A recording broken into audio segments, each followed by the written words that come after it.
another day.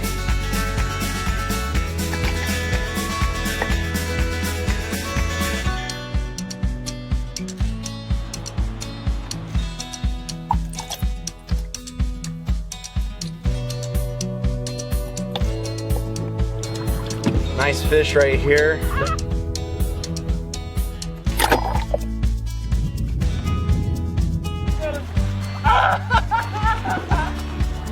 Later, dude.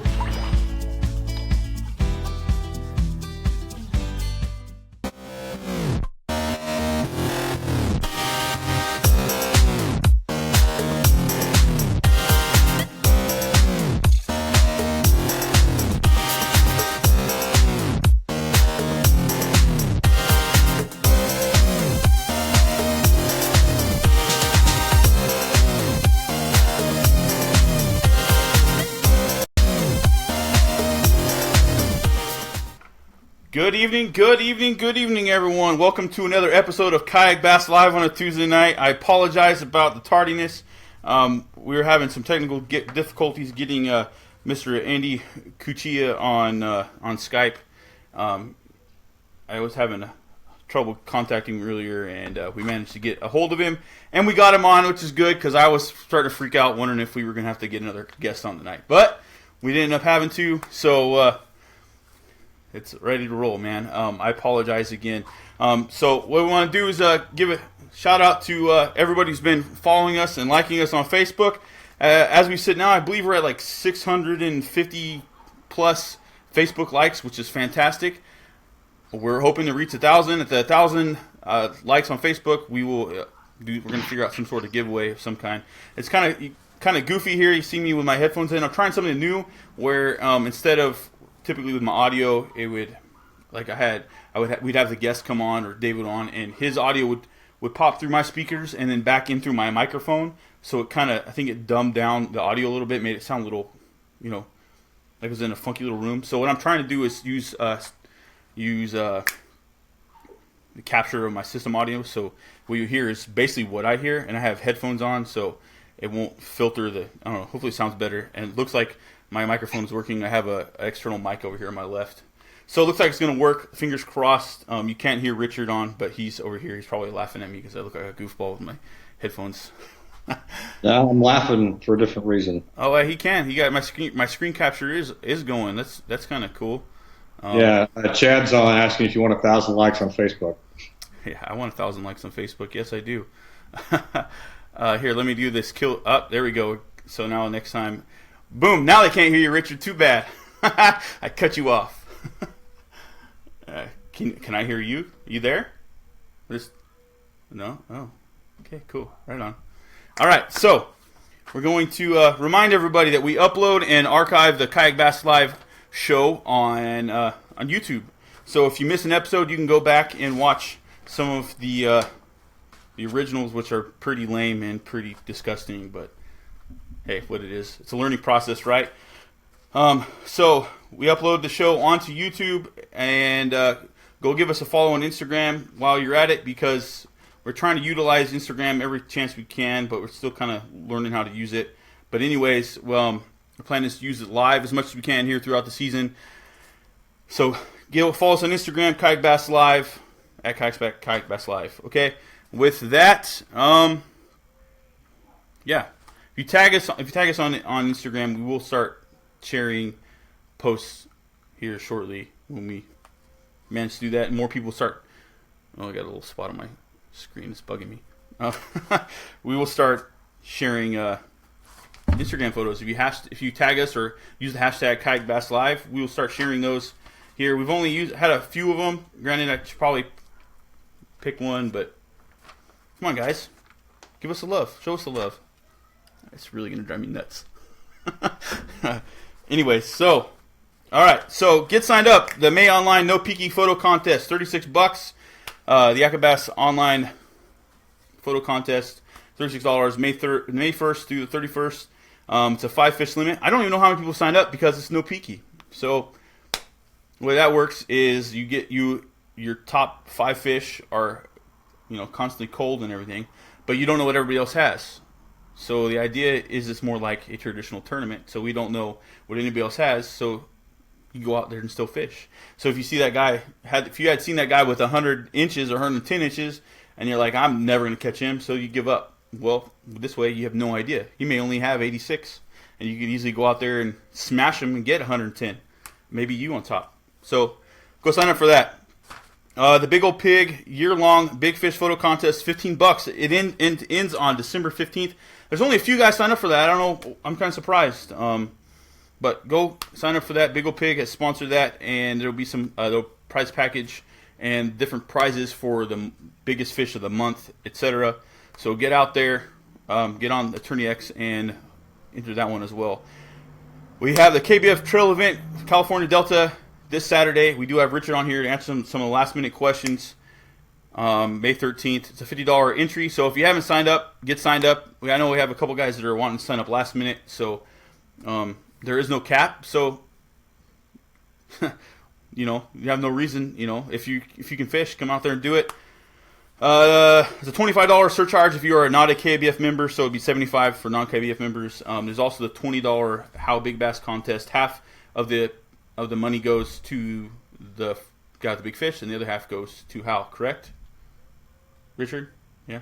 Okay. Cool. That's just checking. All right.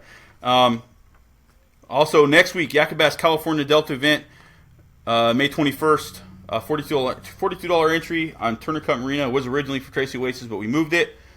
As a 3-fish limit. The KBF event's 5 fish. Separate them in from the boys. I know it's gonna be a little more difficult for me personally, but I'm gonna make it happen. I'm gonna catch me some 5. So May 21st, Turner Cup. Sign up on TourneyX.com, and I'm trying to rush through this because I realized we're super late. So, Kelsey Bass Ranch Kayak Invitational. Everybody's seen. If you haven't seen anything about it, it's a cool little thing. But I'm working with Steve Melander, Mr. Motherlode Kayak Angler, and we're doing an invitational, no entry fee tournament on Kelsey Bass Ranch, and that is on June 24th on Kelsey Bass Ranch. Kelsey Bass Ranch is 125 private bass lake stocked with Florida strain largemouth. It is a phenomenal fishery. There's some big old fish, and they pull. So that's It's limited to 20 anglers, only for the fact that it's a small lake. Anything more than that, we start to really get crowded. So we're trying to keep it. We are keeping it 20 anglers for that reason. It's not to make anybody upset. It's purely for the fact that the lake is small. So it's 20 anglers. We have 10 sponsors on board, and each of those sponsors will have an opportunity to select an angler of their choosing, and for those sponsors that decide they don't have one, or they'd rather send it pass, the opportunity then rolls on to the lottery, where the other 10 anglers now becomes 11, 12, or whatever, will win by lottery. And to enter in the lottery, my mind's spinning, and I apologize. Minimum of 10 lottery selected anglers. If sponsor does not choose an angler, that spot will be added to the lottery. The winner receives membership to Kelsey Bass Ranch. It's like $1,000 for a year-long membership to Kelsey Bass Ranch. So if you want an opportunity to fish out there, go enter the lottery, or get your name in the drawing, so that way you can enter. So how do you enter? Go to Motherlode Kayak Angler Facebook page and find the event and select that you're interested or going. That's one entry. The other entry option is go to kelseybassranch.net, click Contact Us, fill out the form there, and submit it. 2 ways to enter, and I believe each one of those is a possible entry. So if you want to fish Kelsey Bass Ranch or the Kelsey Bass Ranch Invitational, go do it. Sign up. All right. The winners will be selected Tuesday, May 30th here on Kayak Bass Live, and we're gonna try to get Steve. We'll try to get Steve on that night and talk about the event, and we'll do the drawing on there and let you know the 20 anglers that have been selected.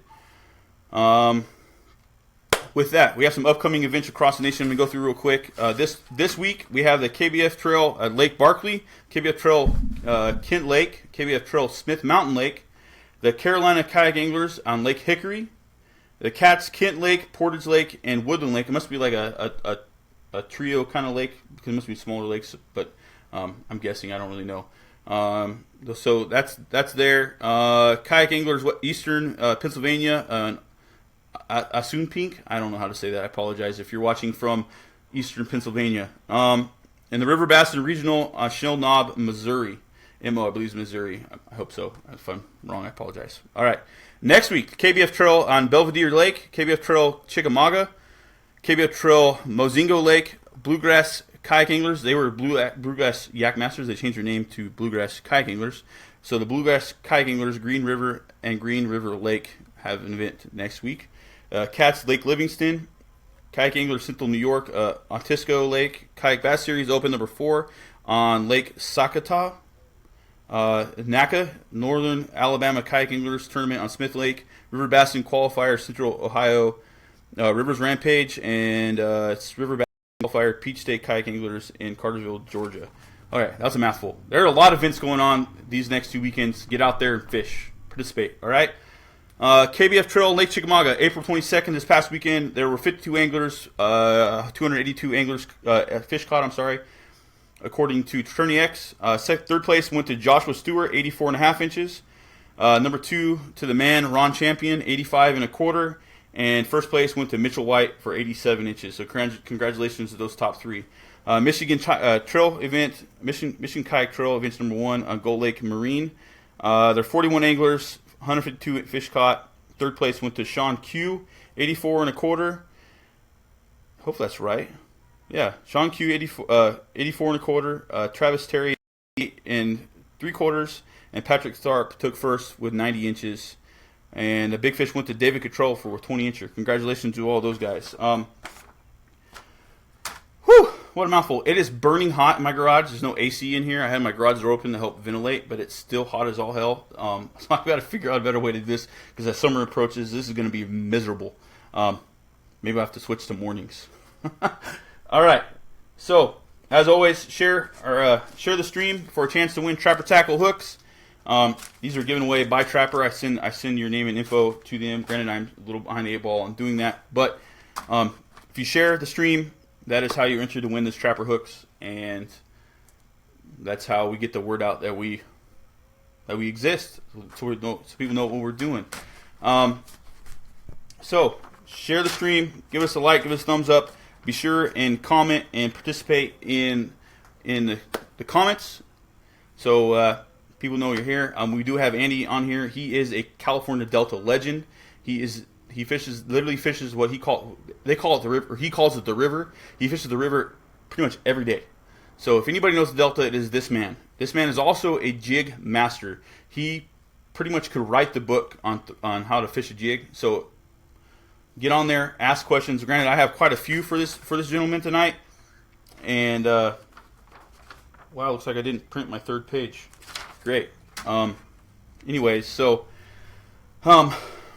he's the man, the myth, and the legend, and we'll have him on shortly after Richard. So what I'm gonna do is we're gonna go to a quick little break, play a commercial, and then we'll bring Richard on, and we'll talk about the KBF event this Saturday.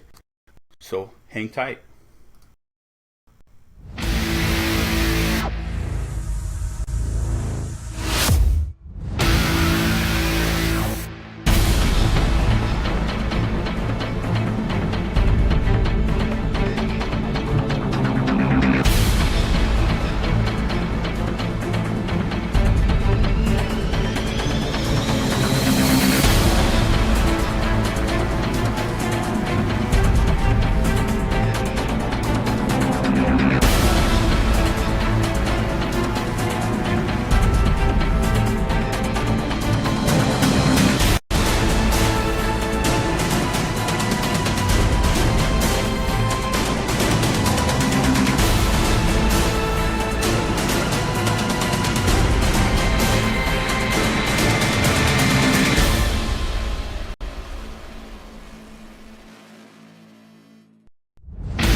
We are back with Mr. Richard Penny, the tournament director for the California the Kayak Bass Fishing Trail event on the California Delta and California Kayak Bass Fishing. Welcome, Richard. Thank you for coming back, man. How's it going? It is going well. I hope you have your list of questions because I failed to print them out. I figure we'll just go let's go free for all here, and guys and gals that have questions, they can just ask away. One of the questions I got today was, hey, and you've already covered it, which was, hey, is this a 3-fish bag? Yeah, no, it's a 5, and it's go big or go home. So that takes care of that one. There's been some questions about eligible water. James has been really good at getting all that stuff posted. Just kind of give everybody an idea where we're sitting, right now. We've got 35 paid anglers. We've got 2 that are registered for the event, but have not paid yet. You can't see that when you log in, but it's one of those things I can look at on the side. And 7 of the anglers that we have that are actually in the event are non-KBF members. They paid the surcharge. So hopefully they are going to fully enjoy what they're doing here with this event, and they'll jump on board with KBF as we get ready to run over to Clear Lake in August. Yeah. And then we've got 20 of the 35 are in big bass as well. Yeah, I'll probably be signing up for that here shortly. It's too big of a, your odds are too good on the Delta. On any cast, you can catch a 10-pounder. It's one of the few fisheries in the nation where you can actually. Right. As far as I'm concerned, your odds are the best here. Actually, a lot of guys even tell you that Clear Lake has less odds to catch a big bass on any of your casts, less so than the Delta, if that makes sense. Anyways. Right. So, and the other big one is, so as we're sitting at 37 today, new canoes offered up at 50. There's a new canoe pursuit jumping into the equation. Dan at Headwaters is supporting that as well. I know Chad's probably blowing this up if I look down at the comments. Oh, look, there it is. Yep. And Rommel. So, Rommel and Chris, both the new canoe team guys, they're going to be out there fishing the event. It's just, new canoe's done a great job this year supporting these things. So, really, if the 2 guys that are already registered do step up and pay, we're 13 guys out as we close this up. I don't think it should be a problem getting to 50. So I'm looking forward to it. Yeah, I think it's totally doable. We are kind of cutting it close, but I think. Hey, for entertainment value, Wes, you made a comment earlier about the man Ron Champion. He just logged in as well, so you can give a shout out to Ron. Hey, what up, Ron? Glad you're watching. Yeah, we did give you a little shout out for your second place finish out there at Lake Chickamauga. So congrats, man. There you go. Is Wes? So what are the questions we have out there? Is Wes fishing? Yes, Chad Hoover. I am fishing. I will be fishing. I went pre-fishing on Sunday. Didn't necessarily go as well as I had hoped, but I have a game plan, and I will be going out Friday as well. Granted, I won't be necessarily fishing the same water, but I will be out there doing a little trying to figure stuff out. You know how that goes. Yeah. Anyways, anything else, Mr. Richard? I think you had a whole list of questions that you had posted on the. Well, I've got a whole list of them. Those questions, I mean, we have those have been answered. I'm not going to bore everybody with the stuff we've already covered. Down on, obviously, lines in the water, 6 a.m., off the water at 2, back at Headwaters, no later than 3:30. And the goal is to be ready to present awards and door prizes, air quotes, on starting at 4 o'clock. So that's the game plan right now. Ton of questions on guys, if they get off the water, decide not to come back to HQ because they've had a skunk or whatever else. A couple guys got to roll out early to support the misses on the weekend, and I get it. So my biggest issue with them is I've got to know that they're off the water. It's a safety issue. One thing I will put a shout out, I did put this on the comments yesterday, but PFD, had a rash of things kind of happening here recently where we've had guys in state challenges, whatever, uploading photos, and it's clear they're not wearing their PFD. It's just setting yourself up for failure, and it's an auto DQ. So, and it's not inherently smart. So I'd like to think that we're all smart people and we know better than just wear a PFD. And as I can give you an idea. Chad Hoover was a search and rescue swimmer. I'm a certified search and rescue swimmer. We're both wearing PFDs. So I'm telling you, if we're going to wear them, everybody's ass needs to wear them. So It's a firm line in the sand. I'm not going to play around with it. So if there's no PFD on, just be prepared to be DQ'd. And with that, that's the other piece I'm going to say right now for the anglers. Take the time to read the KBF rules. They're posted on the website. If you want to print them out, you go to KBF rules, you print the rule book out. It actually prints out a nice, neat little, oh, wait, here's one with stickies all over it. Nice, neat little booklet fashion. You print it out, read it. You got any questions, it's in there. There's actually, if you get into this thing, it's crazy. There's nice little images. Look at these images. Ooh and ah. On how to measure your fish, how to set it on a board. The whole 9 yards. Virtual captain's meeting is up as well. Feel free to go watch that. Watch it, and if you have any questions when you're done, post them. Send them to me. My cell number's on there. I'd say there's no stupid questions. I may respond to that differently later if that question was covered over and over again in a captain's meeting, or it's written 17 times in a rule book and you still ask it. But anyway, I'll reserve that comment for guys like my son and James and Wes. I'll definitely reserve it for you as well, so you don't feel left out. Right on. It's pretty funny. I'm trying to get the speed version done so we can get on to Andy, because I'm probably going to be taking some notes as well. Matthew Bray says, throw a power bait, just some advice. And then Abel says, I'm pro staff for power bait.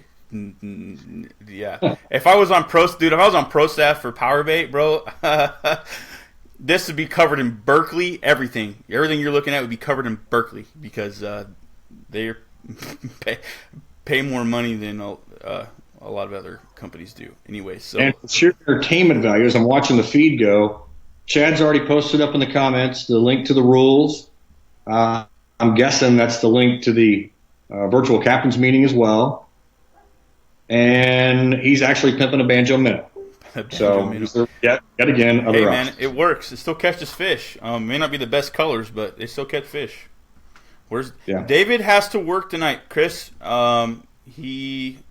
He's working a bunch of nights in a row. He's actually not going to be fishing this KBF event. He opted to go to Clear Lake with his brother. I can't necessarily blame him. He says he hasn't been doing real well in the Delta, and his brother offered to take him to Clear Lake. So that's where he's going. So he's scared. I wouldn't say scared. He doesn't feel prepared. So okay. Scared. So, yeah, whatever. It's all good. I'm fishing it. That's right. Yeah. Any other questions out there at all? What do you got? So what Wes is listening? What am I listening to? I don't even know. Chad's giving me crap right now on here. Oh, there you go. Oh, okay, James is hollering about prizes. He wants to know what prizes we talking about. Okay, so door prizes as of right now. I'll just go ahead and throw these out there. So some of these I've already listed up. Number one, the payouts are listed first through third, and as we continue to grow, that pay scale is going to grow. That's going to be posted. So door prizes. What I know today, we've got a $100 Strike King gift card. We've got a $50 Strike King gift card. Select Designs has jumped in, and they're sending me some swag and some product as well. Let's see. There may or may not be an Anchor Wizard showing up at my house by tomorrow, so I get on the road with it on Thursday. We have Mike Lavoie stepped up, got a hold of the guys at Ego Nuts, so we've got an Ego S2 slider coming as well. I may or may not have a Costa Del Mar $250 gift card to throw into the mix, which is another nice piece. And I think there's going to be some more swag involved. I'm actually waiting to see what else shows up in a couple boxes. Everything's destined to show up tomorrow, and if it's late, that means I'm going to be late. I won't be up there until sometime late Thursday if those boxes don't show up tomorrow. So I'm tracking FedEx and UPS like they're going out of style. You know what you can do is just before those trucks leave the yard. Yeah. I've been tempted to do that before. I ordered a drop-in bucket for my Hobie and another hog trough. Oh, I'm sorry. Chad just put up 3 pair of Costas. Oh. And then there's that minor thing, by the way.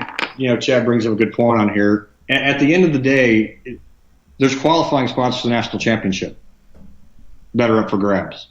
And, you know, if anybody bothered to look at, and we talked about this a couple weeks ago when I was on the show, if anybody bothered to look at the photos that Gene Jensen posted doing a comparison between last year's national championship and this year's, it's amazing. And that's it, you know, and that's at a, you know, purse of over 40 grand. It's jumping to $100,000. Yeah. Can you? I don't. The field's going to be enormous next year. Yeah. Well, the field, you know, the idea the field's going to be, you know, we're trying to cap this thing at 500 qualifying anglers, and there may be some changes in, you know, here and there with that, but it's 500 people competing for $100,000. And I'm going to tell you right now that, you know, when you start paying out, you know, when we're concerned about at the national championship going down, you know, 33 anglers, you know, going down 10% of the field, that was the payout. I mean, it's phenomenal. You know, Chad has worked really hard. Chad, Joe, these two have worked really hard to get this thing up and running. Torpedo has stepped up. There's a bunch of other sponsors that have stepped up and done great things for KBF. Very appreciative. But this thing is huge, and it's one of those things, you know, we're growing to the West Coast. That's the complaint I normally get. What about us? What about the West Coast? You know, we've got 2 trail events in California this year. We've got one in Arizona, trying to pull one off in Oregon as well. We've already got an open in Havasu. That's going to happen next year, which we discussed a couple weeks ago. We're trying to pull off 2 Delta events. We're looking at Comanche next year as well. Havasu trail event. It's feasible next year. You could just fish KBF trail events and fish 8 events on the West Coast, 8 to 10 events on the West Coast next year at the rate things are going. And that's Christy Hoover, Chad's Better 7/8. That's doing a lot of that stuff and pulling the trigger with a lot of these, you know, Chamber of Commerce and the tourism bureaus. She's been on that. I mean, she's already got the Havasu stuff set up. So, I'm telling you, for those people who didn't think it was going to come to the West Coast soon enough, I'm telling you, it's coming. It's coming at a high rate of speed. Get on board. Jump on that train. Yes, and I have to tell you, Holly, yes, I did find the string cheese. And made me laugh. I was like, oh my God, is that Quentin Eccles on here? Holy cow. Damn. Yeah. Man, we're going deep if we got Quentin on here. He probably needs to be putting out fire somewhere. Let's see.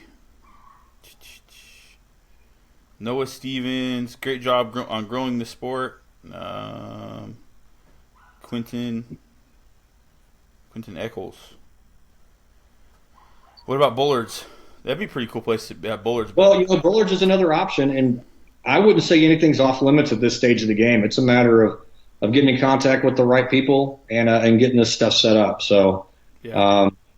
You know, people that are on here know to get in touch with me. Let me know what the thought process is. We need to start building this thing now. But it starts, and I'm going to tell you right now, the city of Lodi, they've already reached out. I mean, we're looking at next year 2 events, one in May, probably one in September, kind of the end of the year kind of deal, like a line, wine, and dine. So, you know, bring the spouse, come out to, you know, we'll have the after party somewhere probably around Lodi Lake and have some wine thrown into the mix as well and food. And, you know, we're looking at much larger venues and much larger events. And these tourism bureaus, they get excited because it brings people into the city. And it's good all the way around for the communities as well as us as fishermen. So just, you know, that's my deal is for all the people, the naysayers that are like, you know, I'm really not sure. Just, hey, the proof is in the pudding. Believe it. Look at what we're doing. Look at all the trail events that are going on around the country. You know, jump into KBF. Look at the guys and gals that are in KBF and look at the money that's getting, you know, doled out. It's amazing. Truly amazing. Absolutely. Chad says the Kayak Bass Fishing National Championship will be televised next year and will feature anglers through the show. 1 hour special on Sportsman Channel. That is fantastic. Yep. That is phenomenal. That shows where we're going with this. Yeah, 30. I highly doubt we're going to put 30 guys on Lodi Lake, Chris. It'll probably be a Delta event, man.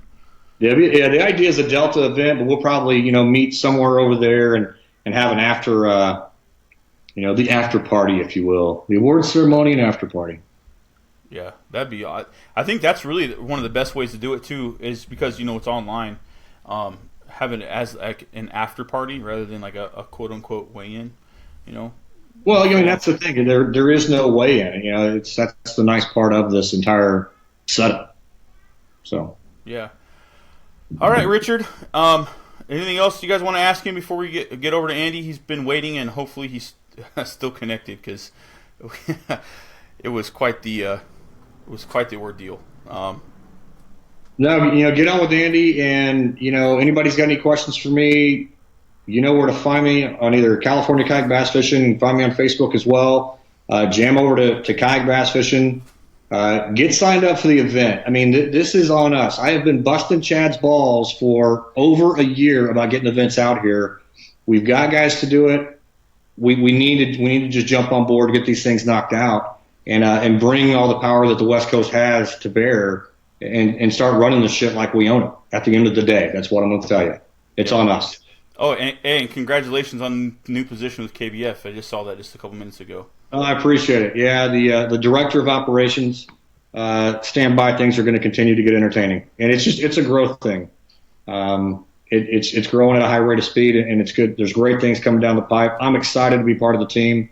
Chad and I've got a great long-term relationship, as do with Joe, and Nick Brown's now on board as well as the I don't know. He's like the Wizard of Oz, I think is kind of Nick's title. It's but lead tournament director and kind of the master of all the silly questions. But we've got a great staff that's getting put together. It's going to be a fun ride. I'm really looking forward to it. Right on.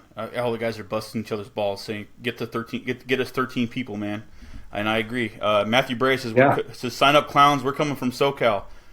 We got guys coming from a long way. We've got 7, 8 guys coming from SoCal. So for all the locals, no excuses. Dude, the guys are coming from SoCal, and we have, you said we're 13 short, so we have 37 people signed up? Yeah, so and you've also got you've got people from Oregon, Nevada. That's almost 20% of the field's coming from SoCal guys here in NorCal. What is up? Well, hey, give a shout out to the guys in Oregon that are coming down. You got Nevada and you got Arizona. So we have Martin coming from Arizona too. So come on, guys, let's get on it. Let's jam it. Let's show the nation. Right, hey, let's show the nation what we got. Unless somebody's got any other questions, I'll get out of here. Get on to Cooch. Ought to be a good show. All right, man. Thanks for coming on. We're gonna go. Gonna go another commercial. Another commercial, and we'll be bringing Andy on here in a second. Hopefully, he's still on the line.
Welcome back.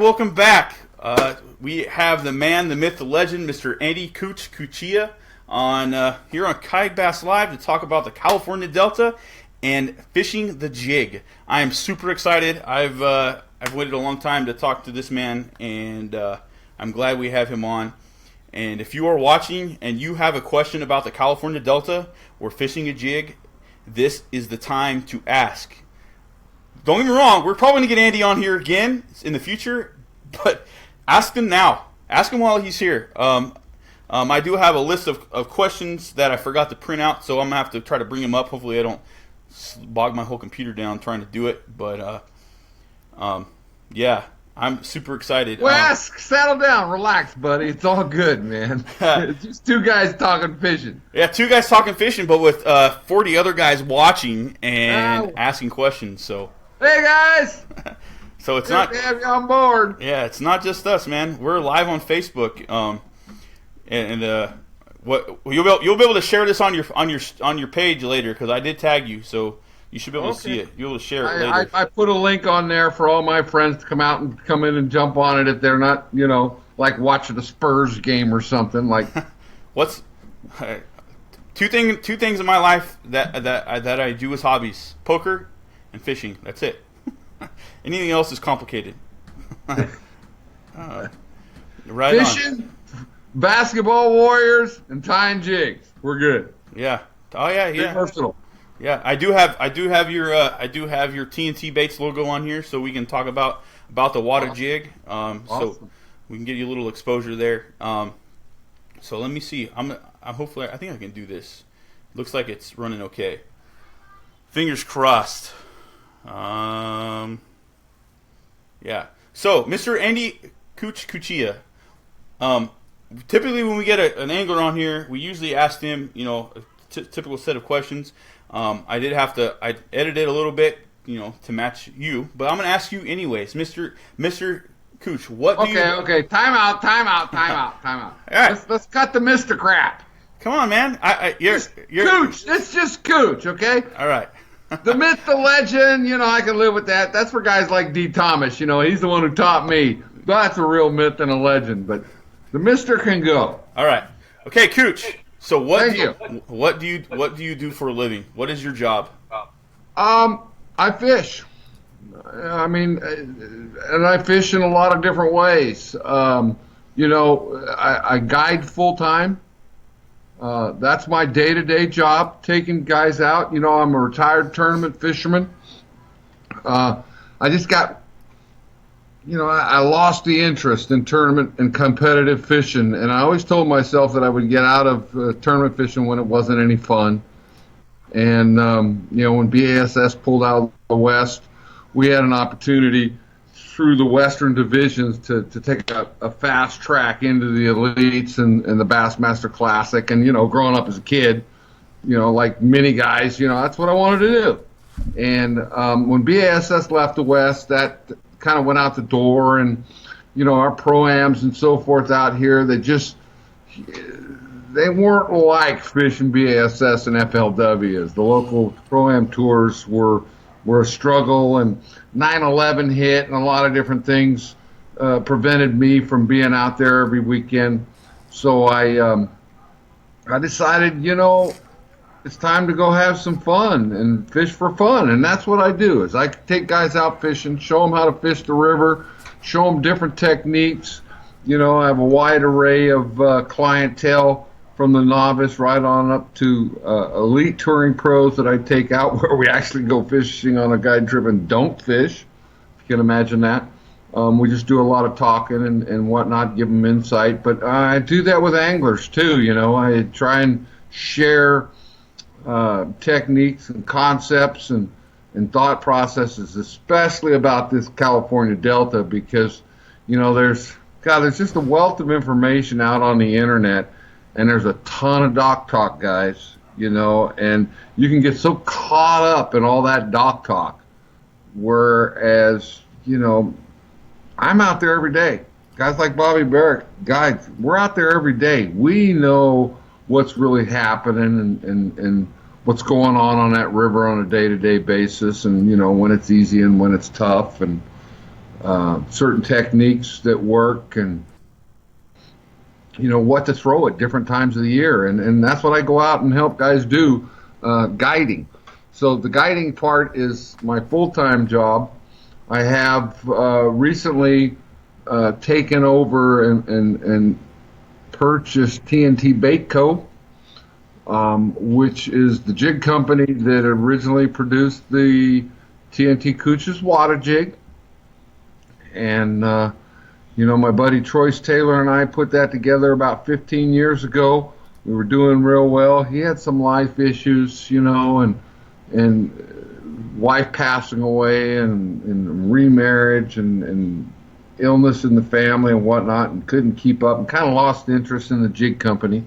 And so we took it over. A partner of mine, Johnny Fain, and my fiance Jenny.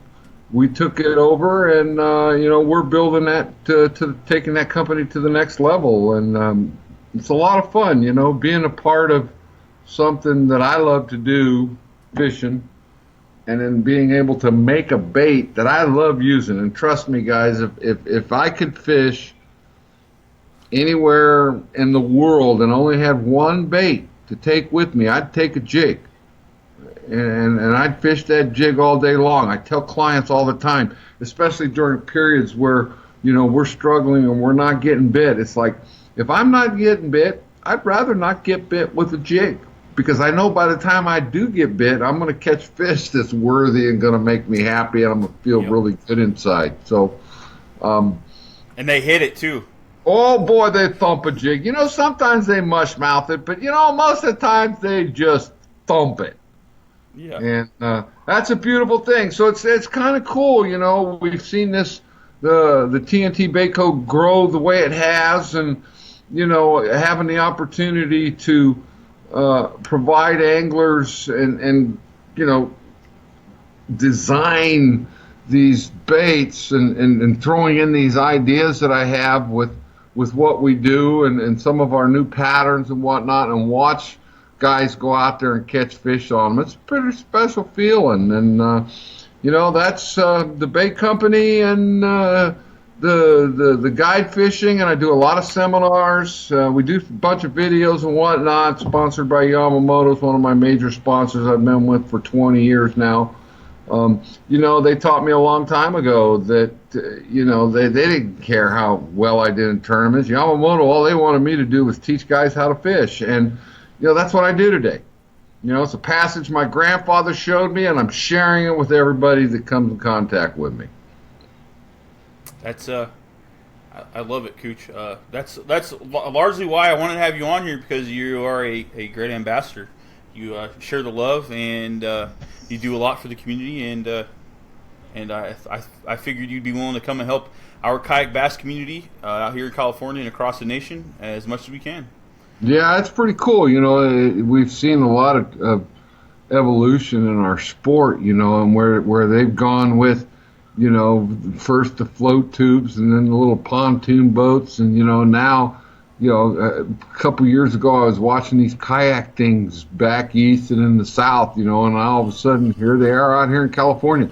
I've got a couple of guys that I was talking to you a little earlier about, a gentleman that he stays in contact with me. I've talked to him off and on. He keeps me updated. He's fishing a nationals kind of thing, or championship that's coming up here pretty quick. I don't know if he's in your event next weekend, because I know he's been fishing some regional qualifiers and he's kind of walking his way up the ladder. But I see those guys out there, and boy, those kayaks are pretty cool what they got today. The as a tool, and being able to get out there and explore places like the California Delta and Clear Lake, that kayak's pretty cool. And I envy you guys.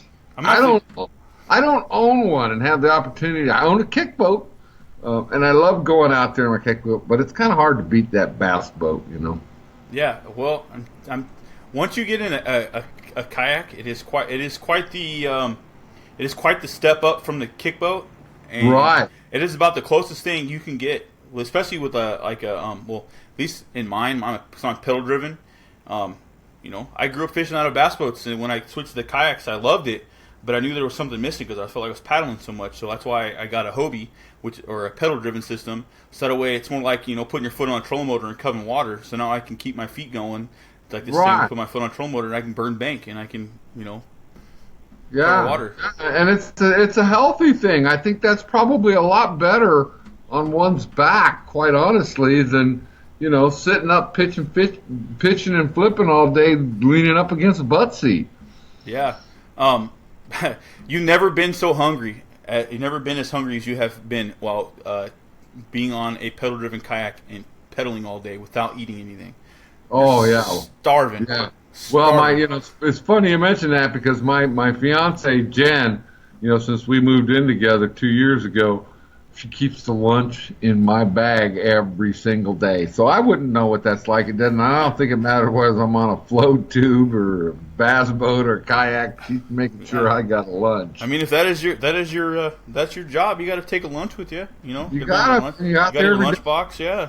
And that's real important too. And I mean, I can't emphasize enough. Even you guys got to find a way to stay hydrated out there. Like we were out there today, and then it got pretty warm out there again today. And, I started off with 22 bottles of water, and there were only 9 left. And I don't think my client drank one of them. I think he drank 3 of his Gatorades, and I drank the rest of them. Just kept pouring it down. It's real important to keep hydrated when you're out there. Whether you got to drink 12 bottles of water a day, I don't know about that, but.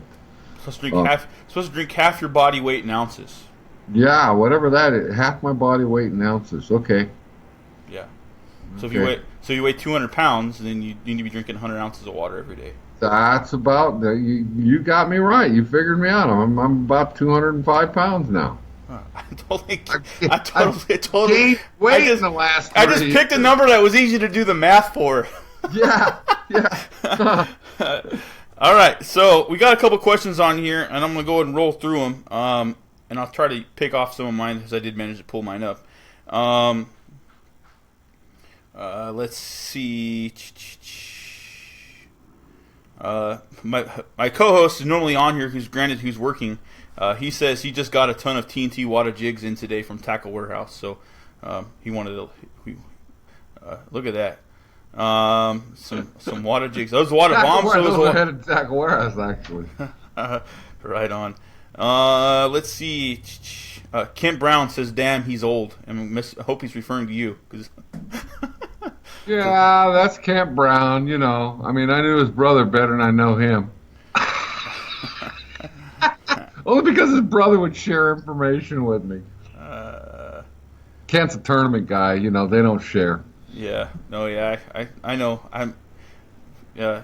Granted, the kayak. That's fun. That's cool. Kent and I go way back, and we've been friends a long time. Fished tournaments together. Done a lot of different things. Working with kids. Ultimate Bass Radio. I'm on the show up there. Several times a year, and we're old brothers from the old school. Yeah. Back in the NCBF days. Well, even before that, when we were fishing West Coast bass. Yeah, back in the 80s. Yeah, NCBF. That's pretty funny you mentioned that acronym because it wasn't NCBF for very long. No. And NCBF started off. That's Northern California Bass Fishing. For those of you who don't know, when the internet first came out,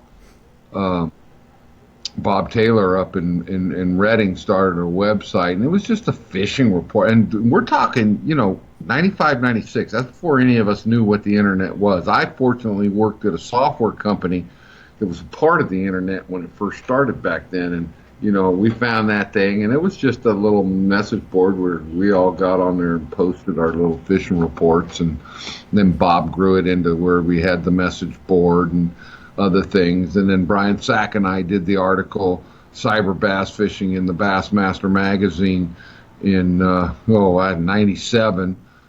And Bob says, this is going to get too big for me because I see where this is headed. And Bob was a software guy.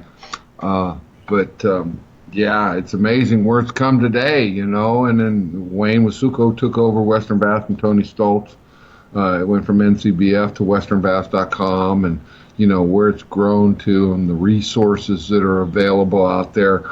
in the online magazine and all the videos and everything, and updating reports and the tournament, the different forums that we have out there, the classified. It's an amazing place. And it's not the message boards aren't like they used to be, where we were all in there every day. We got Facebook and Instagram and all that other stuff to do that, but it's pretty cool at ncbf.com.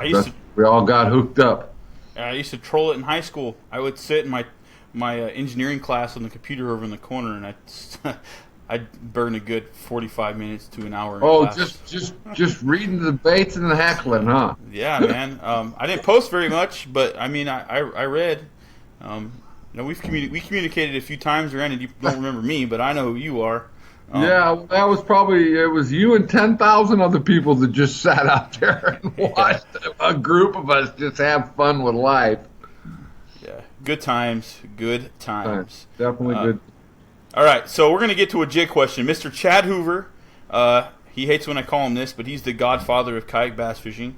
Okay. He asks, how do you choose your starting weight for the jig? It's very simple. I start off with a half ounce, and I fish a half ounce, and then I go to a half ounce, and then when I get bored with that, I go back to a half ounce. I'm pretty much set, especially when I'm fishing the Delta. I've found over the years, I talked many moons ago with Mike Reynolds, who's another jig fisherman, a name of the past around these parts, awesome Delta fisherman, and I used to throw a 3/8 and a 1/4 ounce, and I always thought I needed to throw certain weights at certain times. And then I just got to the point where, it was too much thinking. I'm an old school guy of the KISS theory. Keep it simple, stupid. And so one of the things I found out and learned from Mike was that it's so important on this Delta to be able to feel contact with the bottom. And there were so many times where with a 1/4 or a 3/8 ounce jig, I could never feel contact with the bottom, especially in the wind, especially when I had current, or especially when I was trying to fish down in, 18 to 25 foot of water. Whereas that half ounce, bang. I mean, I'm in contact. It's got a great rate of fall. If I want to slow it down, I just change up the trailer that I'm using if I think that's, going to trigger me more bites. But because I fish a jig all the time, it doesn't matter whether I'm fishing a football head on a lake, or an arky head pitching and flipping somewhere like the Delta or Clear Lake, I'm always going to use a half ounce because that thing falls at a rapid pace, and I can stay in contact with the bottom, and I can fish it down to about 35 feet deep and still feel that thing bouncing and hopping and popping along whatever cover's on the bottom. So I'm pretty much a half ounce guy, although, I fished a Bassmasters up at Orville in 2002 and just missed winning that one. I ended up second place, and I was throwing a 3/4 and a 1 ounce football head up there during that tournament. So it kind of changes when I go to lakes, but because I most of the time, unless it's Clear Lake or Berryessa where I got a lot of grass and a lot of wood cover and such, I'm throwing a football head on those, open barren lakes up there. And depending on how deep I'm fishing, whether, if I'm fishing inside of 25, I'll stick with a half ounce. But deeper than that, a lot of times I'm pretty comfortable throwing a 3/4 and a 1 ounce football head jig. And, for us out in California, that's kind of how we roll. We fish it light or shallow, and we fish it heavy or deep. But you go to places like Texas and whatnot, those guys use 3/4 ounce every time. So, and that to me seems like a little overkill. But, I think those bass like that little faster fall. And because I fish my jig as a reaction bait, sticking with that half ounce allows me to provide a little faster fall and stay in contact with the bottom. So you get in my boat, we're tying on half ounce jigs on the Delta. Right on. Half ounce jigs, guys. Granted, I've pretty much I've converted after hearing you talk a couple times and whatnot. I pretty much all I throw a half ounce too. And like I said, I will throw a 3/4 ounce as well, but it's pretty much only on the reservoirs and when you need the extra weight to get down there. Yeah, and it can be good too. I mean, that event that I fished up at Orville, I was throwing that big heavy. We were calling it the 3/4 ton pickup and the 1 ton back then. And the lake was so low, crawdads were coming out. You could see the holes up on the bank in November where the crawdads were coming out of the mud. And it was real important when those crawdads come up out of them holes and they're scooting, they're sending dust and sediment everywhere. And that 3/4 and 1 ounce football head jig pitched up to the bank and just boom, boom, boom, boom, boom, bounced down to 6-7 foot, created that, crawdad-like movement. Whereas you're not going to get that you're not going to get that dust and sediment movement when you're using a lighter jig. So, on the lakes, that heavier jig can be just as effective depending on the conditions, up shallow as well as deep. Michael Lavoie says your favorite color for pre-spawn and post. Pre-spawn and post. I imagine he's wanting like a single color, but I mean. Well, here's my rule of thumb on jig colors. If I had, typically I'm a black and I'm a brown guy. And if I need or feel the need to add any enhancements in color contrast to the jigs, I do it with my trailer. In the wintertime, mid-December through March, when that water temperature is below 60 degrees, that black jig is hard to beat. Whether you're using our gunpowder, whether you're using our dragonfly, whether you're using a straight black or a black and blue jig, in the wintertime when the water's cold, here on this delta, that black jig is unbeatable. The rest of the time, I will typically go with a brown color. Now, that has kind of changed since I've owned TNT, and I'm actually, out in my shop tying myself, because I've tied a couple color patterns over the last year and a half that have become very popular, not only with myself, but with our customers here on the Delta and across the country as well. And that being the two booby traps, Booby Trap and Booby 2, which are crawdad imitators, and then the one we started up back in December and January, which is now the S20 jig. And the S20 jig, it's got a little more red in it. It's green pumpkin. It's got some green flake. It looks just like Don Iovino's green weenie, that S20. We tied it to match that worm to a T. And that's the one I got tied on right now. And actually today I took my dragonfly jig off and I went to the gunpowder with a watermelon red trailer. I didn't get bit on that today. I mean, when I go fishing on a delta, I always got two jigs on the deck. I got a black jig and I got a brown jig of some variation.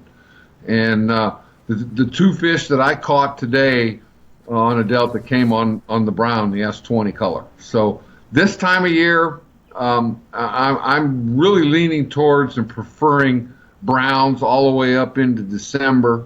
But last year we broke out that gunpowder, and oh man, that gunpowder and those crawdads changed, and that's the key is detecting the change of those crawdads out there on that delta when you're trying to imitate them. And when they start getting darker, then the darker colors start coming into effect as the water temperatures drop. So when it's warm, use the browns.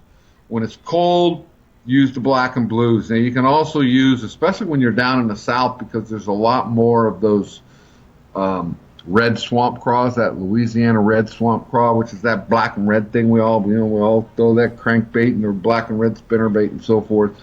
You get those dark colored black and red jigs down in the south in that dirtier water down there.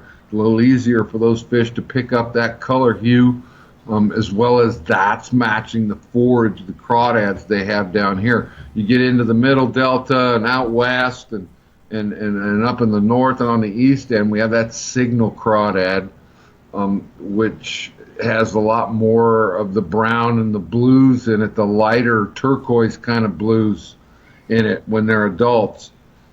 some red dots and orange late in the summertime, but I don't know that that's with that signal craw that's in matching the hatch is key, because I don't use a lot of brown and orange or black and orange and black and red myself. I stick mostly to the black and blues and the variations of browns, purples, and blues and watermelon reds. There you go. I was hanging on every word. I hope you guys. Did you record that? It is being recorded, not necessarily because I'm trying to record it, but Facebook records it automatically. So awesome. we will have guys going back and watching it again, I imagine. That'll make Jenny happy. Yeah, she can watch it later. Yes, she can. James Snyder, our tournament director for Yakabass. I don't know if we call him president. I don't know. He's the head honcho at Yakabass, our local club or tournament organization. He says, "What do you look for when using a jig on the Delta? Are you looking for something in particular?" I'm looking to catch big giant bass, mostly over 10 pounds. That's what I look for. Seriously, I'm serious. Yeah. When I'm throwing that jig, I know that I'm throwing the absolute best possible bait to catch a 10-pounder on that Delta. And, for those of you that haven't spent a lot of time or just learning about the Delta, and many of you may know this, there are more 10-pound largemouth bass on the California Delta than any two fisheries in North America. Okay? Bar none. Any two fisheries. Any two fisheries. Not just one, any two. And trust me, I love Clear Lake, but Clear Lake's king, like Gunnersville, they're king of the 6 to 9 pounders. Okay, they got some 10s, they got some 11s, but they don't have the sheer numbers of double-digit bass that we have on this California Delta. And the reason we have these giant bass on this California Delta is it's a lot like Florida in that it's a shallow, vegetation-infested river system, okay? The difference between the California Delta and everywhere else in the country where these Floridas live with this kind of condition is that we have depth, okay? And a lot of guys don't comprehend that on the California Delta, because most everybody fishes 0 to 6 feet, and they stay in 0 to 6 feet all the time. And for the most part, that works. You can catch fish in 0 to 6 feet. But these big giant bass, in Florida, on Okeechobee and Kissimmee and the Johns Rivers, when those fish go deep, they go to 7, 8, 9, 10 feet. Well, they're still kind of catchable in that zone, But when these fish have the opportunity here to go out and hunker on a ledge somewhere at the base of a Thule Island or, on a great big huge point where they can get out of that current down in 18, 24, 30, 35 feet, they can get big, and they still got a giant forage food source available to them to where they don't have to go anywhere. They can just sit there and be big, fat, lazy biatches and feed all day long and get big. So, and for me, I can get to those fish with that jig, where there's a lot of baits you can't get to those fish with when they're down in those kind of areas. But for the most part, I'm looking for an area where bass that live in 8 to 14 foot of water, where they can move up vertically, guys, up and down. They don't want to go long distances horizontal to feed. They want to come up out of deep water, move up on top of a ledge into the base of some grass, a little bit of tules in behind it, grab themselves a big mouthful and go drop right straight back down and never move more than 20 feet versus having to make 100-foot, jaunt up a long flat up into the shallows to go find some shiners and bluegills. So that's, for me, with jig fishing, having that deep water nearby, and this is where we, I try and emphasize to guys, that come here, that fish here, that struggle, is get out of that box. When you're on a lake, what do you do normally? Well, the first thing you do is you go out to 15, 20 foot of water, find a point, throw up, and start fishing down the point. And, you know, we look for that deep water access when we're out there on a lake, but guys don't think about that when they're here on the Delta. They get locked into tules. You know, they get locked into the trough, you know, that area between the first grass line and the top of the water line and the rocks. And, you know, when the tide's high, everybody loves it. They can throw everything in their tackle box at them in there and catch those shallow, aggressive feeders. But when that tide falls out, you know, and they can't fish that, they get out of their comfort zone and go, oh, I got to run the tide. So now they're going, you know, 5 miles downriver to find some more water, where you don't have to do that when you've got that deep water nearby, because those fish don't leave. All they do is reposition themselves. And for the most part, those fish that are up in that trough feeding or up on an island edge, when that tide falls out, all they do is pull out another 2 feet and drop down 4 foot, and they're in a comfort zone, you know, where guys don't bother them. Because they're running downriver to find a high tide somewhere else. So having that deep water close by, just like on lakes, is very huge here. And I tell guys, apply some of that knowledge that you have on lakes to this Delta, and you'll find yourself being more successful, especially pitching and flipping and tossing jigs. Don't give away all the secrets, Mr. Cooch. No, this is, you know, I mean, this is not a secret, dude. This is basic 101 bass fishing. No, I know.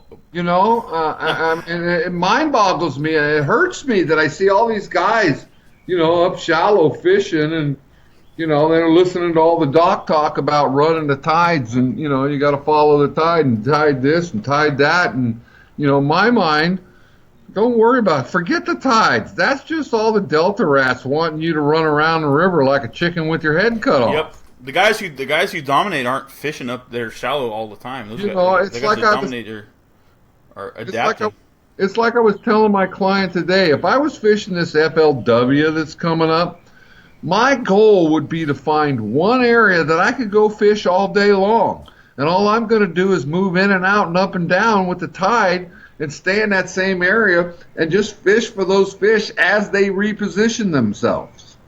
You know, of course, in the springtime, you're looking for fish up shallow on beds and whatnot. It's, you know, that kind of fishing up shallow like that's not a place where I'm going to be throwing a jig. You know, and that just comes with time and experience. You know, good jig fisherman knows when to put it down. And when those fish are up on beds, that's a good time to put that jig down. You know, pick up the Senko. Pick up a Senko, pick up a drop shot, you know, big old cuttail, beaver, whatever, brush hog, whatever suits you. Paddle-tail swim bait, you know. You can catch those fish throwing a wide array of plastics. You get, when it gets to the point, because we have a spawning situation here where, you know, the middle part of the Delta in the south typically go first, and the flooded ponds, they warm up. They're the shallowest. They don't have any current. Fish come to the bank, do the spawning, and we have these different waves, you know, and that last wave that typically comes in mid to late May and June is, you know, what I call the river channel fish. And those are fish that are out on those main river channels. Doesn't matter whether it's San Joaquin, Sacramento, Old River, Middle River, Latham Slough, you know, those big long runways that we're all running 70 miles an hour in our bass boats and doing, you know, 8.5 in your kick boats, running down, you know, long stretches, and all of a sudden you got this little bend in the river channel where the current runs from point to point, and you got this little bay in there, you know, and the little tules way in the back. You got a little grass flat in there because there's no current, and those river channel fish move up in there to spawn last. That's where you're going to find your jig bite, because you're going to have those fish coming out of deep water up on either side of the point moving into the back of that little bay.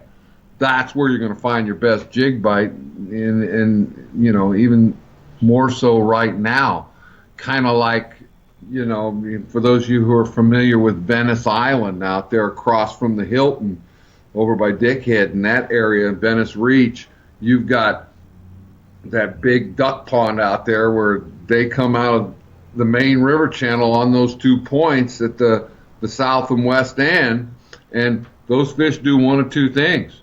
They either come around the corner and go into the flooded pond and go to the back, or they travel down along the outside of Venice Island. And that one on the far northwest tip there, as you're coming from Frank's Track, there's a nice deep ledge that runs through there. And right now, we caught 2 jigfish in there today, this morning, right off the bat, first thing.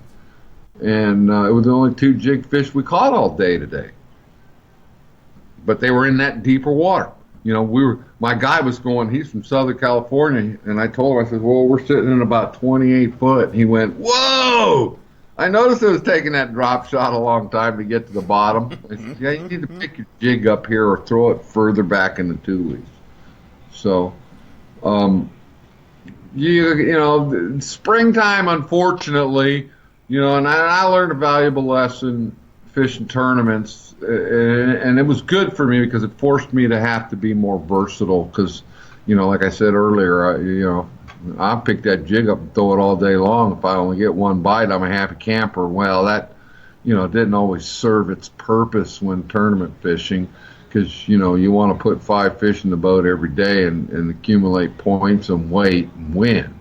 And there's times where you just, the jig's just not the most effective tool when those fish are up on beds. Yeah. Got a question. Trailers. What trailers do you recommend? Maybe pertaining to now more than any time else. Well, right now, my number one trailer, and I got it right here, Yamamoto Flapping Hog, guys. All right. That Flapping Hog, that's a great trailer. And I like taking that 4-inch Flapping Hog. I stick to watermelon reds, and I stick to the various green pumpkins, whether it's 297 green pumpkin black flake, 301 green pumpkin purple and green flake, or the 330, which is green pumpkin with purple and gold flake. Depending on time of year and the crawdad color patterns, I'll switch and match out. I love all the appendages because I like to fish that jig in such a fashion. For those of you that can see that Flapping Hog, it's got a whole bunch of appendages here. I fish my jig as a reaction bait, and I'm doing a lot of shaking and hopping and popping and pulling through the grass. And the more little wavy parts that I got going on that trailer, the better it's going to trigger strikes. One of the reasons why I like round rubber in my jig, because it's so much more lively than, these banded silicone skirts you get. That silicone skirt just kind of lays over dead, whereas that round rubber is real buoyant and flares and undulates, and the trailer's the same thing. Another trailer that I like a lot is the Zoom Super Chunks. The little batwing trailer things. Boy, that Flippin' Blue and the Blue Sapphire are 2 trailers that I've used for 30 years. Springtime, right on through the winter. And when it gets cold, I make a change. I love using pork. I know it's hard to get pork nowadays. Strike King and Bohog got out of the pork business. Uncle Josh just recently got out of the pork business, but I still have a big stockpile. When I was traveling with BASS, and Strike King went out of the pork business. I went and grabbed every Walmart from Washington to New Mexico. I was grabbing pork out of every Walmart I could find, and I had them going to the back and grab it. So I got a lifetime supply of pork. But I just finally, this last week, because the water temperatures have climbed and stayed above 62 degrees, I finally took my pork out, because as the water comes up, plastic tends to become a little more buoyant and limber than pork. Plus, the pork dries out the minute you put it down, so you got to be real careful with it.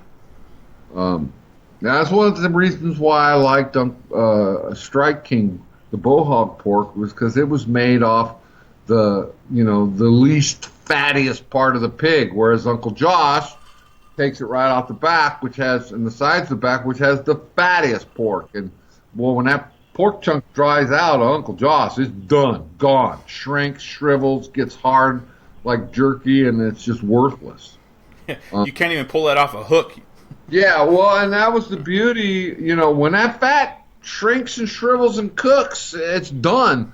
Whereas the beauty in that Bohog was that, it didn't have near as much fat in it, so you could actually take it and put it right back in your solution jar or hang it over the edge of the boat on your jig for an hour or so, and it'd come right back and would work beautifully. But this flapping hog is by far my favorite jig trailer now, just because of the number of appendages that it has, and I figured a few things out for those. I'm going to show you guys. You want to talk about secrets? I'm going to show you guys a little secret. Most folks would take. I don't know how well if you can see this. Oh, we can see it. You go ahead. Okay. Most guys would take that flapping hog and put it right down the center of the bait and then just point it up the shaft so it sits like so, right? Yeah, maybe a little higher. Right there. I'm looking at the dot on my computer. I got you. Okay? So it sits like this, right? When it's on the bottom, that's how your jig sits on the bottom. Well, the problem with that is twofold. A, your jig's sitting on the bottom. The bass has got to hit it from the side. That's his tendency when it's flat on the bottom like that. The other thing is now you've got right down the center, you've just put a hole the size of that jig hook right down the center of the bait. So you've created a weak spot in your bait. Okay? They tear real easy. Well, I solved that just by simply attaching it differently. And what I do with that jig now is I take that flapping hog and I nose hook it the way you guys nose hook your drop shots, right? All you lake fishermen, nose hook it, pull it all the way up around to the back of the shank, and then rotate it through, and then bring that point of that hook right back through the body. Okay, can you see that? Yeah. Now what happens is now there's only 2 entry points. Okay, and a fish can't grab and tear that piece of plastic off. Plus, you can see how that jig rides up. So now as that jig's bouncing, your crawdad is really flapping up in the air, and they're going to hit it from the top down because they want those crunchers and everything in their mouth. They're going to get your whole jig in there. Don't go, telling Gary that I showed you guys this because, he wants you to tear all his baits apart. That's soft plastic. He wants you to buy as many as you can. But I'm telling you, you're going to catch more fish this way, and your flapping hogs are going to last a lot longer. I show this to clients, and everybody just kind of goes, wow, never thought of that. And you can do this with a wide array. I've done this. I've had clients show up with, other baits, and they have the same complaint, my bait tears up. I said, well, try hooking it like this. And, oh, wow, that's pretty ingenious. So that's one little trick that you're probably not going to see from too many guys, folks, is take that flapping hawk and nose hook it, flip it around, and then hook that jig through the center of the body. You're going to get a lot more life out of your flapping hogs. A bag of 7's going to last you a lot longer. Your bait, you can fish that bait as long as you've got 3 tentacles on that bait. As long as you got 2 tentacles, whether it's that big flapper on either side, the 2 little ones here, or the actual claws themselves. As long as you've got 2 pieces on there, you can use that flapping hog, and them crawdads are going to eat it. They see single claw craws all the time, and they eat them. So that's a little trick on that flapping hog you guys can use when you're out there. Yeah, I really like that trick. I actually utilized that out last time I was there. Yeah. Yeah, I saw it in your seminar during the IF Expo. Oh yeah, with Nick and the crew down near Modesto. Yeah. All right. Noah Stevens says, "What do you feel is the best jig for flipping?" Well, I think bar none an Arky head. That Arky head, and it's really important, guys, when you're fishing a jig, you got to understand the dynamics of what, the tool is that's in your hand. You can see in this jig here, in our water jigs, we use a straight inline hook. Okay? That hook eye is in line with the hook. And your line goes straight up to your rod tip. Now, some jigs have that sideways, where that hook eye is turned sideways. Okay? That's not good, because when you're pitching and flipping into grass and cover and stuff, that thing just collects and bounces and catches so much garbage. Plus, if your knot goes left to right on that sideways hook eye, now your bait turns. As you go to set the hook, it turns slightly, and you're not getting a true straight hook set. Whereas when that jig is attached to that straight inline jig hook, it's coming straight up. It's right in line with your hook set, and that hook and weed guard are going to come through and punch that jig right in his nose. And that Arky head, bar none, is the best thing for pitching and flipping, because it rolls and bounces over cover, and the way it stays upright coming through the stuff that we flip, it is better suited than a cone head. It's better suited than a football head. It is absolutely, bar none, the best flipping head. That Arky head jig with a straight inline hook. Yep, I learned that from you a long time ago.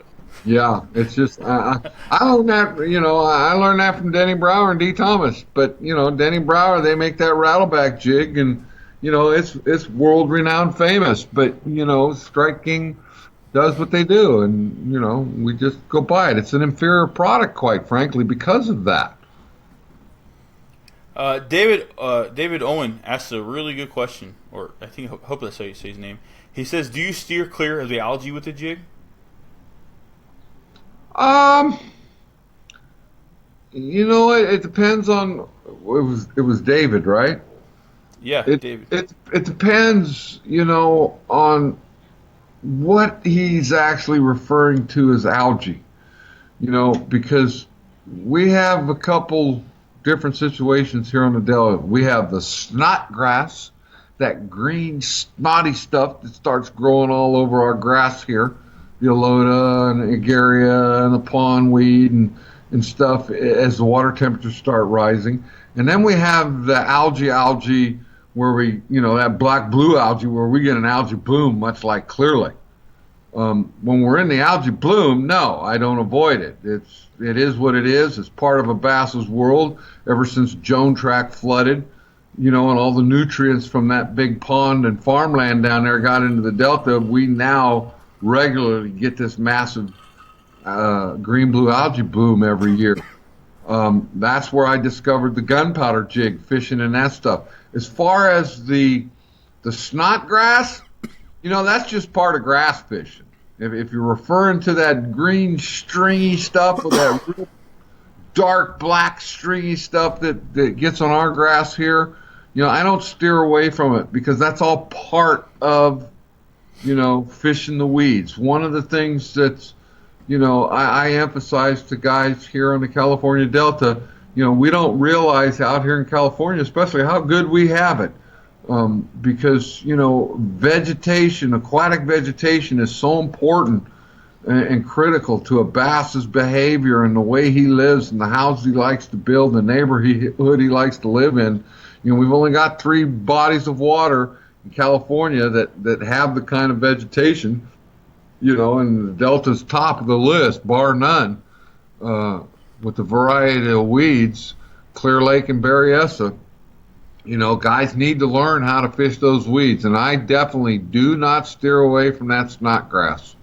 I think that's probably, when he says algae, he's probably referring to that snotty green stuff that grows in our grass that's starting to come on this time of year. You know, Yeah. those fish get in there and spawn in that stuff, and you know, that's some of the best stuff to punch in. You know, whether you're throwing a jig or you know, a Texas rig punch setup, that's not stuff, man. They get up underneath that because it creates a nice big canopy down underneath on the bottom where they're living. Cody, he says, I could listen to the Cooch talk all day. Seems like I'm better already from 15 minutes. he's Bass Info Overdrive, huh? Let's see. John Parker, you can fish with you can fish with Cooch if you want to. He does run a guide service. Check him out, coochesfishing.com. If you really want to fish with Cooch, I highly recommend it. I have never fished with Cooch. Granted, I would like to do so here in the future, and maybe even possibly get him out on a kayak. Maybe do a guided trip on a kayak. Oh, that would be fun. We'd go into something like Trapper or Mayberry. Yeah, that'd be a lot of fun. Yes, typical places where most guys never get a chance to fish. Let's see. James says he's wanting to split a charter. Two guys. That's the way to do it. You know, I got a lot of guys that do that. You know, and a guide trip's $300 a day, and it's an extra $100 for each additional guy. So you know, you get two guys, it's only $200, and it's a lot easier to spread around. I do a lot of 2-guy trips. So, yeah, absolutely, guys. All right, let's see. Out there, find a buddy to come on out, and we'll go out and whack a few. Man, the comments are rolling in, man. I got a couple guys saying best guest yet. I love it. Granted, I think they do say that a lot. Not the first time. Okay, that's good for the show. We like, you know, we're okay. Okay, so Michael Lavoie, he says, what's the largest 5-fish bag you've ever heard of coming out of the Delta? The largest 5-fish bag I ever heard of. Well, we know for a fact back in it was around 97, 98. Somebody weighed a 49-pound sack in a tournament here. And it was a tournament that was held out of lads. So on record, that would be, you know, one of the largest. I can honestly say that during a guide trip in December of, it was 1999, a young man and I, fishing in December in Discovery Bay, had a 52-pound sack. And I thought beyond a shadow of a doubt it was going to, one of my goals in life, you know how we all have, I wanted to catch a 5-pounder, and I'm going to mount my first 5-pounder, and I wanted to catch a 10-pounder, and I'm going to mount my first 10-pounder, and I wanted to catch a 15, I'm going to mount my first 15, right? You know, we go through all these little goals and whatnot. I mounted my first 5, I mounted my first 10, my first 15, it was a 1642. She was spitting eggs all over the deck. We put her back right where she came from, and I let her spawn. I didn't have the heart to take her home and mount her. But I thought one of my longtime goals, and I'm still trying to do this, is I want a 5-10-pounder day. You know, like old Mr. Swimbait or Butch down in Southern California. That's what's one. I'm a big bass guy, guys. I love catching 10-pounders. There's nothing that tickles me to death more than catching a 10-pounder or seeing a client catch a 10-pounder. It's one of the reasons why I sit on this river, because the opportunity, you know, to do so. I mean, I've come close a couple of times since that day. We had 4. We had 4 between 10 and 13 pounds, and then we had an 8.5-pounder. Rough. It sounds so rough.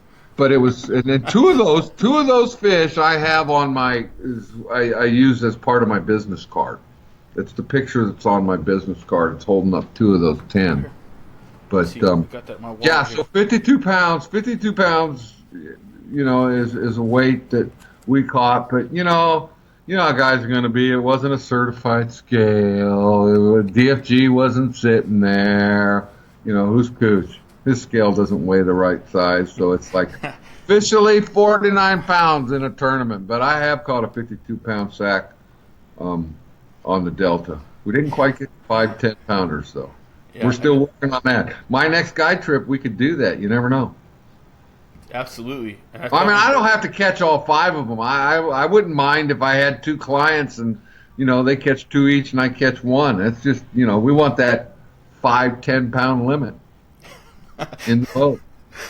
I love my friends, and I love these guys here watching this today. They're making it. I wish you could read. I hope you go back and read through these comments. I will. But I was reading it earlier, and I could only see 4 at a time, and they were bouncing down the screen. Let's see. Well, Adam says probably going to watch this episode 20 more times by next week. Abel puts a comment, says frantically taking notes. Frantically taking notes. Dude, it's on the internet. You can go back and review it later. Don't worry. Let's see. That's where he should have took shorthand in high school, huh? Yeah, right. Or learn how to. What do they call what do they in the courtroom where the stenographer or whatever? Stenographer, yeah. Stenotyper. David says, all you guys fishing the KBF Trail event better start asking questions about fishing in the wind. Saturday's supposed to howl, I guess.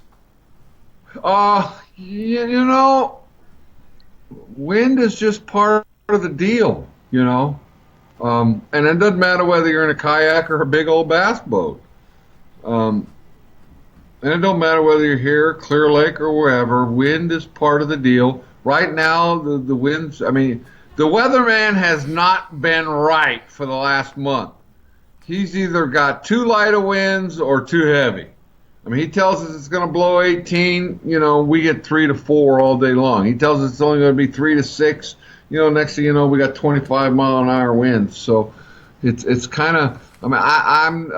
today was supposed to be real windy, and it was just absolutely dead flat calm and gorgeous out there. We were supposed to have 12, 14-mile-an-hour winds all day today, and we never saw them. So I don't know where that windmill that the weatherman got, was situated, but we didn't see the winds. The key is understanding that our winds right now are coming out of the northwest. Okay? So that means if you guys get on western banks that face the east or northern banks that face the south, you get on those western and northern banks, you go to the western and northern sides of the Thule Islands, you're going to get protection out of the wind and be okay. Yep. If it's one of those kind of events where you can drive out and go to your spot and launch a boat, just take that into consideration to where you're going. Am I going to have, that west and north bank where I'm facing the east and south so the wind is blowing over the top of the levee and not blowing me into the levee? Yep. And that's a great question. That's a great deal, The other thing too is I use the wind is my friend. It opens up the bite. It opens up reaction bait fishing. But I will always, when I'm out there fishing, I will always put the wind at my back and let it blow me down the bank. Help me move down the bank. That's the beauty of having power poles. I don't know that you guys have that, or you have socks or something you can drag behind your kayak to slow you down. But, you can get into a north-south slough, put that wind at your back. If it's blowing at you, it's going to blow you down the bank, Granted, depending on where you got your truck parked and put in, you got to, paddle to the direction that's going to service you best so it doesn't blow you too far away from your car. But you guys know how to deal with that. Yeah, we have power poles. We use the micro. Some guys use a micro anchor. Power pole okay. came out with a smaller Yeah. version to put on a kayak or some smaller Yeah, boats. sure. Some guys just use a stakeout pole, much like a push Mm. pole, but they use it and they jam it into the mud and then they tie it. Jam it in the mud, bungee it to the boat or something. Yeah. Exactly. John Parker asked you a good question. Line / leader poundage. Line size leader poundage. Yeah, lines. Oh, he said line like backslash. So line and or leader poundage. So would it be safe to assume he's trying to say I'm using braid and I want to attach some side of lead, or what should I use? Something like that. You just tell us line. I know you're a big fluorocarbon guy, and you're not a fan of. When it comes to fishing jigs, I'm fishing 25-pound fluorocarbon straight up, gentlemen. I will not refuse and don't recommend guys to use braid when you're pitching and flipping jigs on this river. I don't recommend that you do it anywhere. If you're pitching and flipping a punch rig and you're going through nasty heavy cover, okay, surface canopy cover, braid's the way to go, by all means. But when you're just pitching and flipping that jig, especially when we're on the rocks, and that's where we spend, probably 65 to 70% of our time pitching and flipping jigs is on the rocks. Those rocks are going to chew that braid up. That braid is just cloth. It will nick, it will fray, it will get tore up on them rocks. Whereas if you're using that fluorocarbon, it's so dense and abrasion resistance. The only way you're really going to nick and tear and beat your fluorocarbon up is if you're pitching and flipping in there and you go down into a hole in a crack between two rocks and you start there and start yanking it at you, towards you. Try to pull that thing out of there. There's no need to do that. Once you get stuck in the rock, just ease. And it's easier for you guys to do it in the kayaks than it is for me in a 20-foot bass boat. Ease that bait, ease yourself right back up to that jig, and instead of trying to pull it at you down further into the crack between the rocks and saw your line, get up on top of that jig, ease it out the way it came in behind you and pull it up towards the bank, and that jig will come right out. Whereas when you're just fishing and flipping and that fluorocarbon's rubbing on those rocks as that jig is hopping down and in and off the bank on a normal day-to-day basis, I typically don't have to retie in a day. I can go a day, sometimes a day and a half. But it's when I get stuck in those rocks and I'm trying to get that jig out of that rock, that's where I really have problems with the fluorocarbon, and I just go up and get it. It's really not that big of a deal to go up and get that jig. So 25-pound fluorocarbon is what I recommend. If you're using braid, and you just got to use braid because that's what you got, and you don't want to buy a spool of fluorocarbon, put yourself a 25-pound fluorocarbon leader on there. My personal preference, I know somebody's going to ask this, my personal preference, if I had one fluorocarbon to use and I wouldn't use any other fluorocarbon, it'd be Yamamoto Sugoi. It's made out of the same factory as Toray and Shooter Korea Chemicals in Japan. For the it's very expensive. I'm not going to lie to you. Fluorocarbon in Japan is very expensive. U.S.-made fluorocarbon, Pure Fishing's Trilene 100%, the Berkeley 100% Trilene, as well as the Stren fluorocarbon, Pro fluorocarbon. Excellent fluorocarbon. You can find it at most of your shops around town, Bass Pro Shops and so forth. I used to be not a very big, actually I was, a proponent of P-Line fluorocarbon. I never liked their Fluorocure. I never liked Vanish. It's just too brittle. Fluoroclear is just a coated copoly. Their fluorocarbon, P-Line's fluorocarbon, I always felt their fluorocarbon, especially in the heavier tests. I understand their lighter tests of the guys that use the spinning rods. That 4 and 6 pounds, pretty good stuff. But their fluorocarbon was always too brittle and it broke too easy. P-Line now has a P-Line Tactical It's a new line of fluorocarbon. It's coming out of Japan. They got smart. They went to Japan. It's making them some fluorocarbon now, OEMing the product for them. They've got a special on. I know you can get it at tacklewarehouse.com, but my understanding is all the stores have it. You get 2 for 1. So you can go buy 200-yard spools for the price of 1. It's great. So that P-line's a great option. I've been using it. I had a guy give me a spool of it about 3 weeks.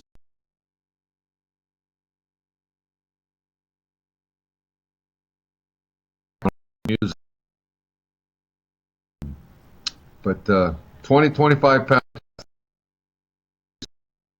25. For now and then I catch a 40-pound striper, and I don't like losing my jig. Yeah, with that tactical came out in the buy one get one free deal. Yes. A couple of our guys posted it, and it wasn't but like the next day, and Fisher's Warehouse in Manteca was sold out. Oh yeah, yeah. It didn't take very long. No, that stuff. I'm real tickled with it. I like it.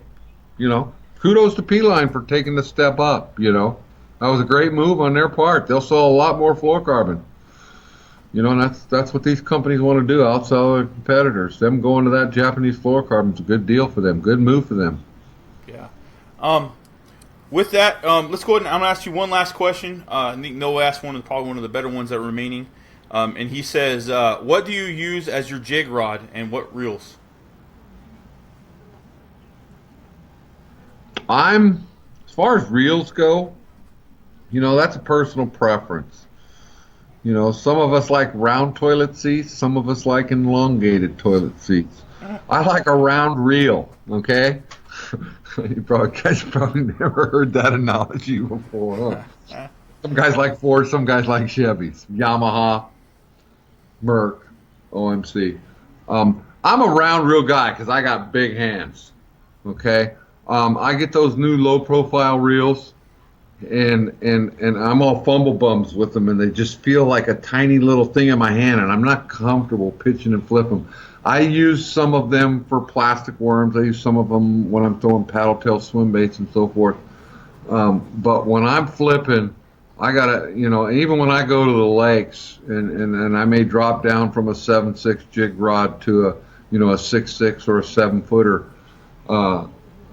I'm going to use a round reel when I'm throwing. I just love your little low profile reels. They have the little smaller V spools in them. They don't carry as much line. And when I'm jig fishing on places like Clear Lake, and even here in the Delta, where I'm down 25, 30, 45 foot, I want that extra capacity. I think it casts smoother. Plus, when I fill that thing up with fluorocarbon, I go a long time without having to put new line on. That fluorocarbon lasts a long time, and I'm not having to constantly re-spool my line. I get about halfway down, then I put new line on. But I like the round reels. Jig rod, here's one thing I want to emphasize to all you guys. Don't, and a lot of rod manufacturers are doing this today. You go in to go buy a rod, and now you look at the rod, and instead of it giving you all the particulars about the rod, it says spinnerbait rod, jig rod. Don't believe that stuff, guys. That's crap. Okay? That's what whoever decided is personal preference, and we all have our own personal preferences about what we think this should be and that should be. And, Loomis makes one of the most wonderful blanks in the world. But when it came to actual rod building before Shimano took over, they called the jig rod, and it was a noodle rod. You could take it and build it from end to end. It's probably a great jig rod, but I'm referring to the parabolic bend in that rod when you load. Those jig rods are probably good for no weed guard open hook football head on the lakes. But when you're pitching and flipping on this Delta, you got